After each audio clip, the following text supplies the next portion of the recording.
Družinski zdravnik, častni občan občine Šentjur Janez Šmid je avtor stalne razstave Etnološka zbirka Šmid.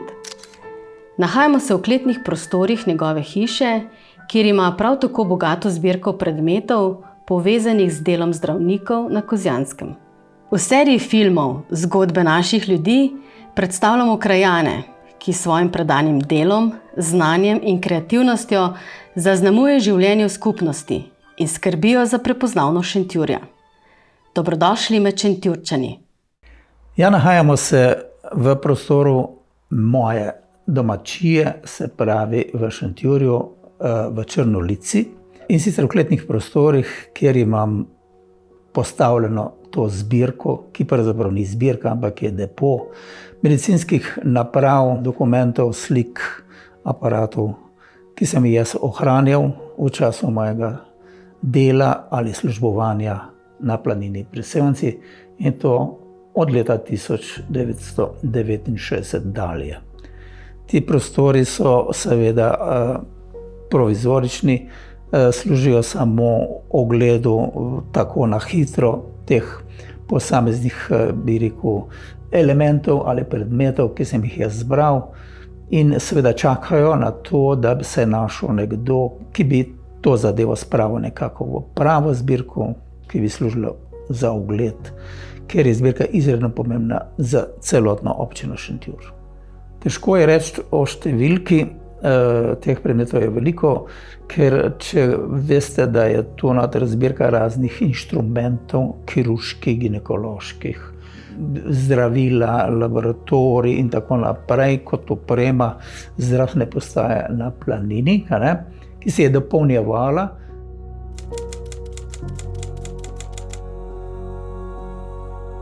Mene je zanimala že od otroške dobe naprej, recimo predvsem arheologija. Na Rifniku je deloval znani arheolog Šmid med vojno in kasneje ostali celjski arheologi, in mi smo otroci hodili gor gledati vse te izkopanine, in to žličkanje je mene zanimalo.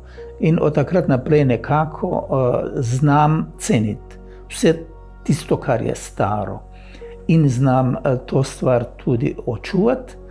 In tako se je pač zgodilo, da sem jaz kot mlad zdravnik imel v času tega potresa na Kozjanskem, letos je obletnica, 1974 je bilo to, po tistem začel zbirati intenzivno stvari, ker sem se bal, da jih bo to, po potresu ljudje enostavno zavrgli, ali pa da jih bojo odnesli neki taki trgovci z temi predmeti, ki so tudi hodili okoli in odnašali te starine.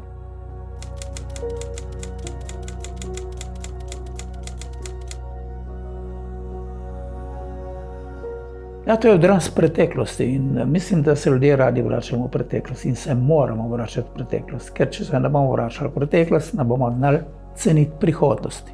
In to je lep, bi rekel, primer, kako nekje vidimo, kako so nekoč živeli, kako v primitivnih okoliščinah so znali preživeti, in nekje to človeka fascinira, ker si mlad rod danes ne zna več predstavljati.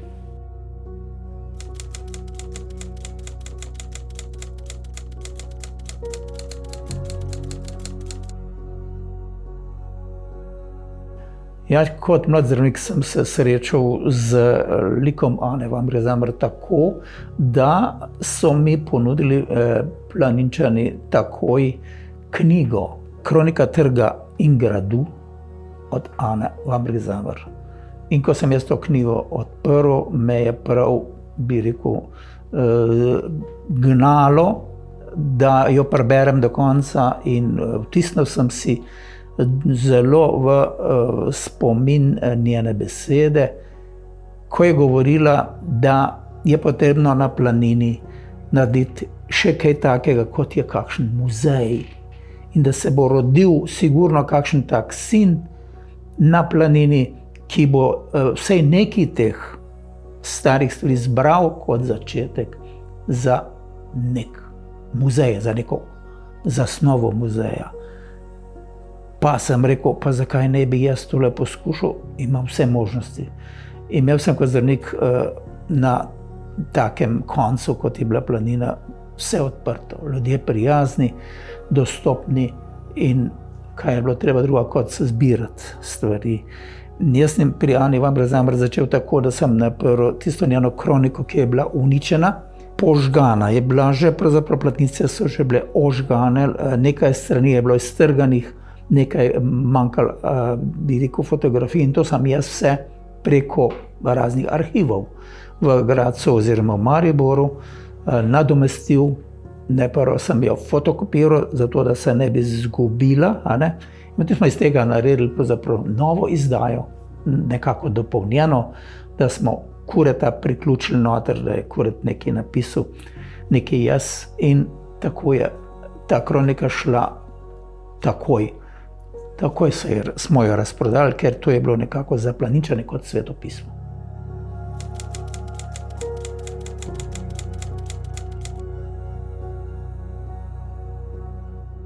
Tudi Juršeta sem pravzaprav jaz odkrival.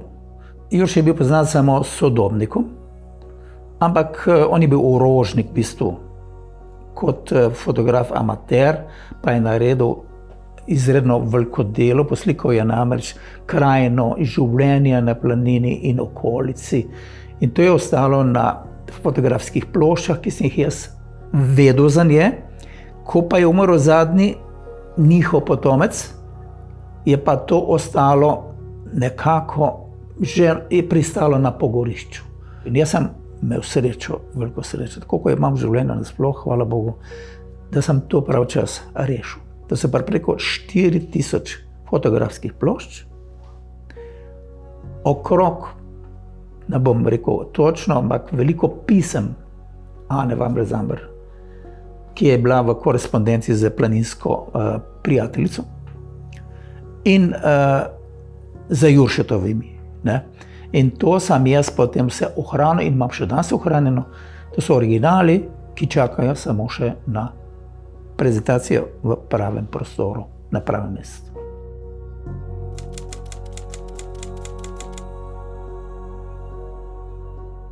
Spomini so čudoviti na ljudi, na kraj. Planina je čudovit kraj.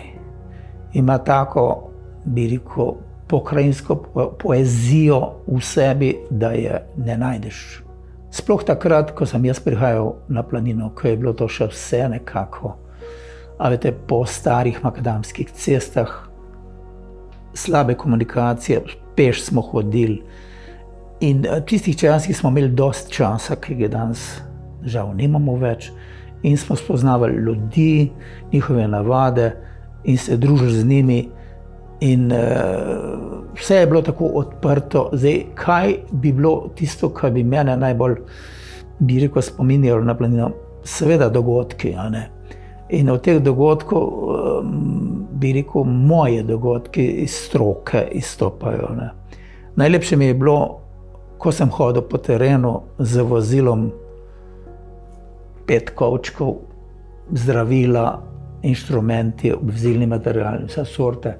Včasih je bilo težko pravzaprav zbrati, kaj bom vzel, ko sem hodil peš, ne, tudi ure daleč, tudi po noči, po snegu, čez kolen. To je zanimivost, ki je danes ne bo noben več dosegel, razen če greš na Himalaju ali v kakšne take predele visoko gor. No, ampak hočem samo to povedati, da najlepše mi je bilo, kadar sem bil klican na port.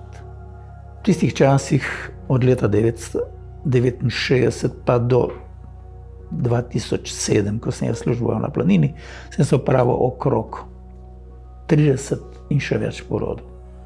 Na domu, v improviziranih okoliščinah, z improviziranimi sredstvi, predvsem z dobrim kapitalom, ki so nam ga dali naši profesori na fakulteti.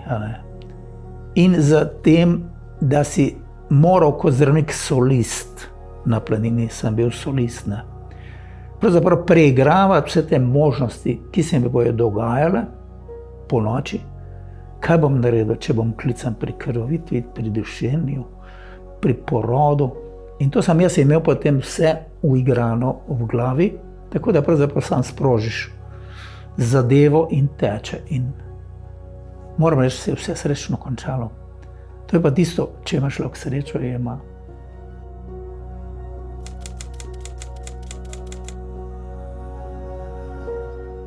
Jaz zdaj, ko počasi odhajam, sem generacija, pravzaprav 42 odhajanja, seveda, me zelo skrbi, kaj bo s temi stvarmi, ki sem jih zbiral tako vestno, tako, bi rekel, z ljubeznijo. Meni vseeno, kam bodo šli. In resnično, bi rekel, je zadnji čas, da se nekako, ne da se jaz budim, ampak da mi nekdo pomaga te stvari plasirati na pravo mesto, ker je škoda, da bi jih tisti, ki ne bojo znali to ceniti, zavrgli ali uničili ali kakorkoli razprodali. Ne. Upam, da se bo dalo to urediti.